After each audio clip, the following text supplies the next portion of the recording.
or good afternoon. What amazes me is that people are bringing up Matty Soto, Sebastian Rogers, and Summer Wells, and several other children who are missing or are deceased. And no one has done a live on how to prevent the death of a child. We have so many laws in place right now. We have so many people out there advocating that SA and DV victims should not be re-victimized. And, we've had creators, YouTubers, streamers, and for many years, these individuals have stated we should not re-victimize anyone that's been SADV'd or any type of abuse over and over. Because as many of it, as you have stated this past week, when you continue to rehash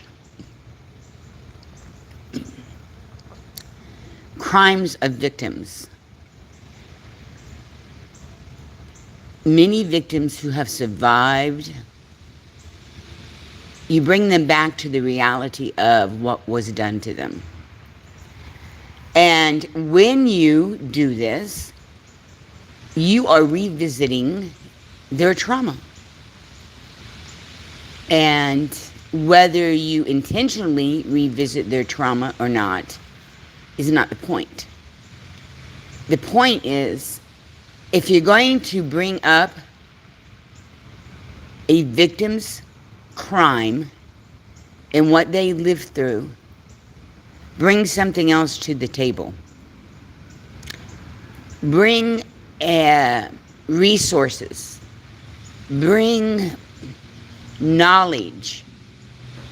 And bring it with a honest heart and a conscious effort to say, these are the resources available nationally to the victims or the victims' families if they are deceased or they're missing. And put aside the ideals that you have to do things to earn money. Because there's only so much that the general public can relive themselves. Because let's be truthful, in this world of ours, we have a global world now. There is so much SA and DV in the world in general that often resources made available or someone that is there to listen to you is better than arguing over a point. Yes, many people's conduct is inappropriate. Yes, it is appalling for some inappropriate actions being made by others. But at the end of the day, when you're looking at yourself, what efforts have you made to change the life of one person? If what you have done in your conduct and in your behaviors has made the implications that an individual has to relive their trauma, you haven't done anything. You have not provided one productive resource to help anyone. What has transpired is re-victimizing victims and bringing a view of yourself that you acted inappropriately. We all acted inappropriately at different times, but an apology is not always accepted. Because, see, apologies roll off the tongue. If you change your behavior, that is different than an apology. Because changed behavior changes your patterns. But so many of us, we just say, oh, I'm sorry. I apologize. And we think that's enough. Well, it isn't. Because it rolls off too easily. And if you're still participating in inappropriate behavior towards re-victimizing deceased individuals, SA and DV individuals,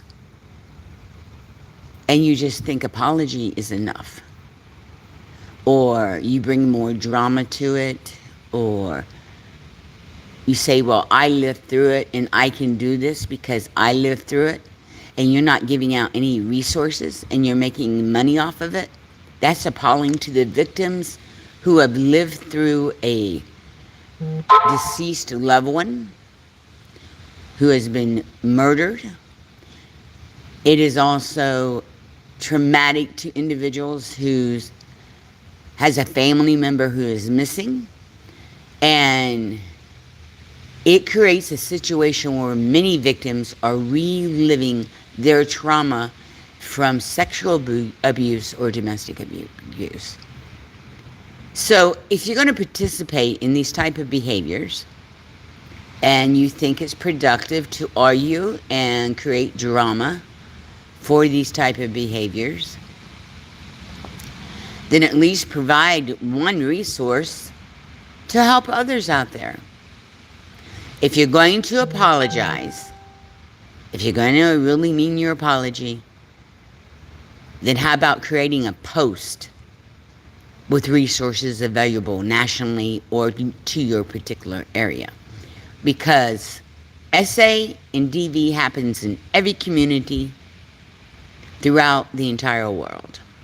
Murder happens every day. And you cannot set upon a panel or have your own channel or have your own group of subscribers and say, I changed, I apologize. That's good enough. And to argue back and forth and to produce your receipts, whatever they may be, it's not enough, because you're not reaching out to those who have lived through the trauma. And for the last 2.5 years that I've listened to a lot of people, some people create their own trauma, their own drama, especially with the children, because only a few do not bring their children's lives onto their channel. Only a few do not dramatize their children's lives and make every aspect of their own lives public viewing. And you know, it's like this. You can keep on throwing money into a situation, and that is a form of support. It is. And, you know, everyone needs support. But if you keep on throwing money into a situation, into someone's lives, and their pattern of behavior has not changed, then are you wasting your time and money? Are you supporting the wrong cause? That is a question you have to ask. Can you honestly look at anyone that you have supported and look at them and state, hey, this person's behavior has been appropriate, or can you look at them and say, this is inappropriate?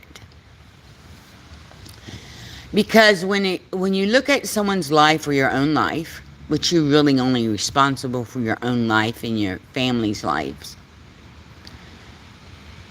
what you actually are looking at is, what have I done for me lately?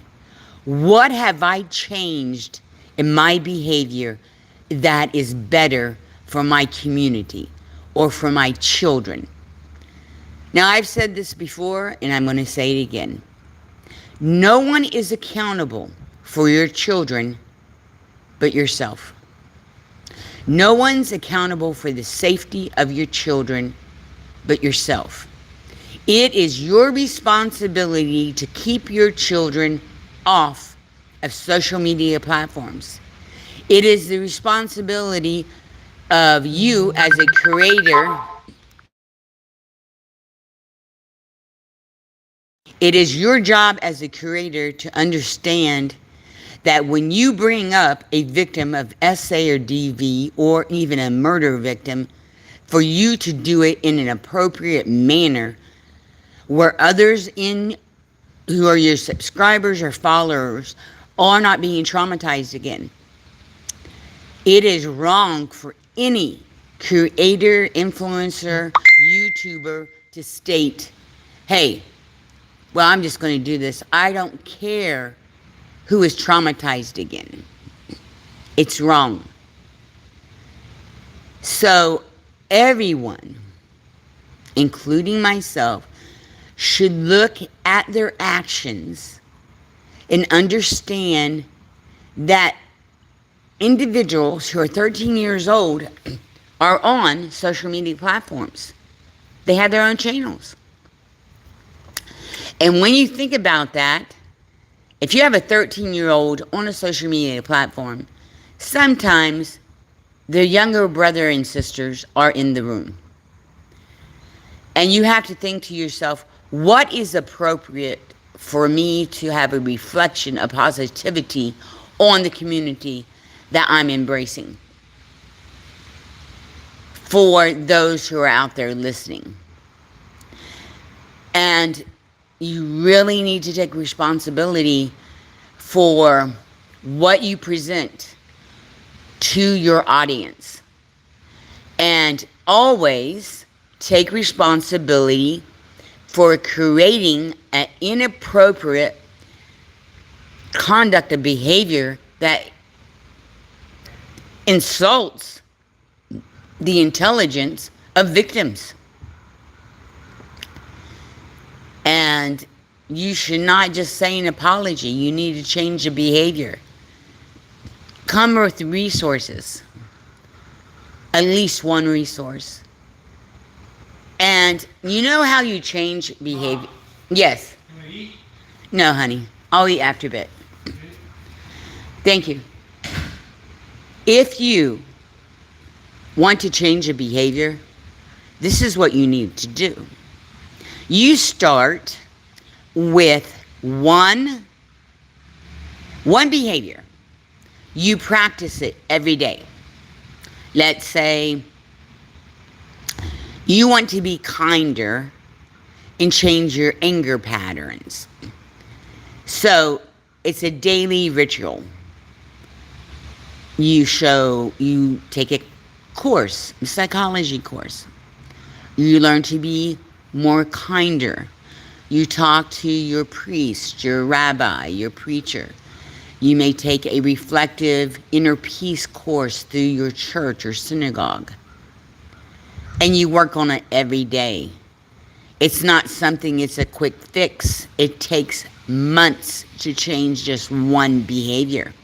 And you have to be dedicated to changing that behavior. So I come to you on this Sunday morning or afternoon, and I ask you this question. What have you done lately that is positive for someone else? What have you laid before the feet of your own children where you don't implicate them in your drama on YouTube? When was the last time you took responsibility of not bringing victims into re-victimization for sexual assault or domestic violence? And yes, if you are on YouTube or you are on X or you're on Facebook or you're on Instagram or whatever, and you're talking about this subject and you're stating, well, I'll give an apology, I'll discuss it, but you're not having the appropriate behaviors, you're still wrong because you're not providing resources. Your behavior has to change besides words. Words mean nothing to individuals who have been victims of true assaults. And many people, even though they go through therapy, it stays with them for years. Many individuals do not get relief until their attacker is dead, and they still have to live with the trauma that they had lived through maybe 40 years ago, 20 years ago. It doesn't matter. It affects their lives. And what you have to understand, many victims who have been sexually assaulted, they choose not to have children because they do not want to have a next generation of sexual assault. They don't want to have an offspring to have that type of abuse or trauma. And many people, they have offsprings. But it's a willful act for many adults who have experienced that to live appropriately. It's a daily choice for the protection of themselves and their children, not to become a victim again, or even worse, to become an abuser. The choice is yours. The choice is always up to the individual. But before you get out there and just say, well, I'm going to say, I'm sorry, think about this. Provide something for being sorry. Change your behavior. Take a class. Talk to a therapist. Go to counseling. Go to meditation. Whatever your vice may be to be able to live a productive life and become a member of society, then do it. If you have anger issues, it's an emotion. But that emotion is controlled by behaviors. The only way to get control of anger and understand it and change it to something more appropriate is to make up your mind to change any type of behavior that angers you, that creates anger. It's okay to be angry, but you cannot live with the emotion of anger 24/7 for your entire lifetime and not expect some type of abnormality in your life. I mean, it's not realistic. And the biggest problem here is you cannot blame others for your own actions. Accountability and responsibility is driven by discipline. Discipline is a very hard concept for many people to understand. It is based on the principles of having a very strict schedule, or a schedule with most emphasis on controlling your own behavior. When you have a schedule, you are able to predict the outcome of your behavior. A schedule, a strict disciplined schedule, allows you to predict your own outcome, and it also makes a straight line of what your goals are to be accomplished. You do not accomplish the goals by doing them in a complete one-time performance. They are done by completing little tasks. If you are having a goal to control your anger, and you keep on rehashing things without getting proper care to learn techniques or skills to adapt that type of emotional driven, inappropriate actions towards others without dealing with it yourself, you're not going to get far. And sooner or later, people are going to look at you and they're going to say, well, that's just the same old behavior. We're just going to overlook that. We don't care what that person's saying. It's irrelevant. It's the same bullshit over and over again. And when you're unable or unwilling to change your own behaviors, whether it be giving out false information, whether it be having anger with physical attacks on people, whether it's having sexual abuse on people, or whether it's just beating up yourself with words or emotions, or breaking down on lies for attention. If you are unwilling to change that behavior and get control of it, then what have you accomplished? Nothing. If you have lived on this earth for 30 plus years, you have had from the age of about 8 to 30 to learn environmental learning skills. When you enter preschool or kindergarten, you are learning social skills that are based upon the norms of society. You become aware of consciousness in relationships to people who do not fit into your immediate family circle. Within your extended family, like your grandparents, your parents, your siblings, your uncles, your aunts, your cousins. So you're learning and adapting to social rims of society.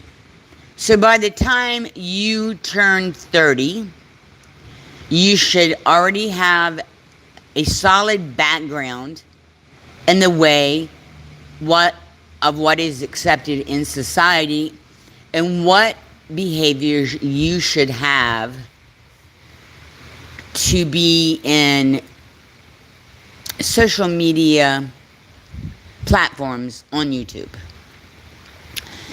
You have to establish as an adult what is appropriate and what is not appropriate for others on your YouTube channel or any social media platforms. It's that simple. You are not in control of what your subscribers do, but the conversation that you do during your live stream will have a performance effect up on followers and subscribers. For instance, if you are on your channel and your paradox theme of the day is we're going to have hatred towards a chocolate flurry donut, deep fried. We're just going to hate deep fried chocolate donuts. Okay? There's going to be a percentage of your YouTube channel without even tasting that donut. They're going to hate it just because the conversation was towards that. Now, imagine you are on your live. Let's say you have 567 people in your live. and you're stating, well, I hate this individual, and then because they're accused of essaying someone, okay? This person has not even been to court yet. It's alleged that they have done these things, okay?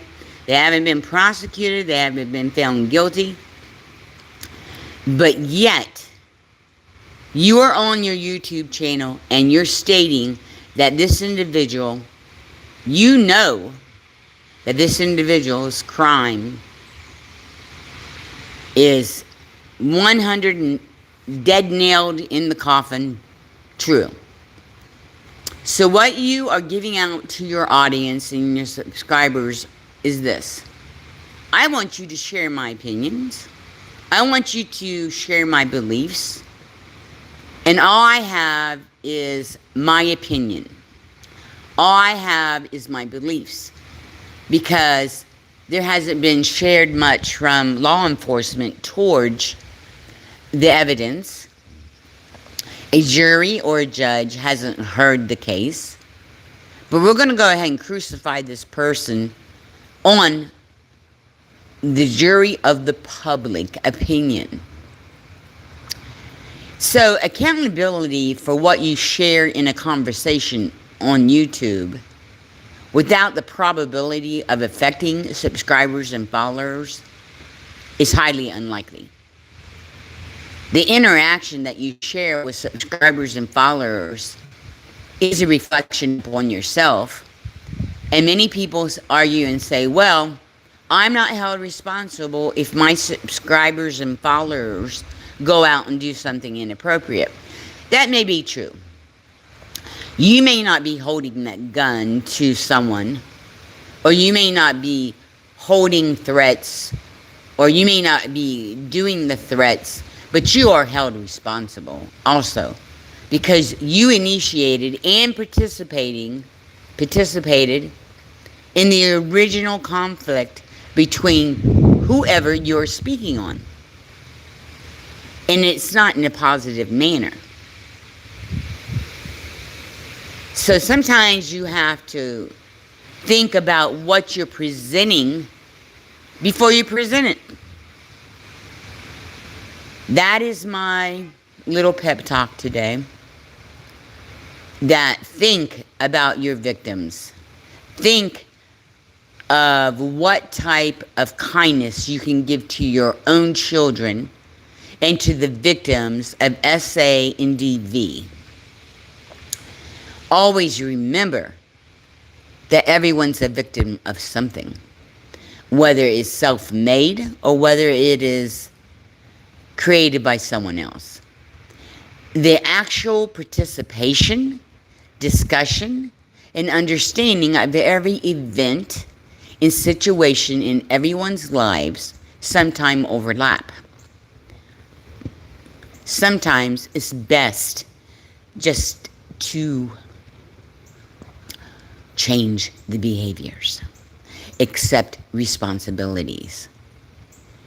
If you are serious about a particular topic, event, or subject, understand this. When you are asking for others to help you, outside of your own little subscribers and followers, you have to really, really change the inappropriate behaviors. Because people are watching. And there are many people who can help everyone. I mean, we all know, we all have people that watch. We all have people that listen.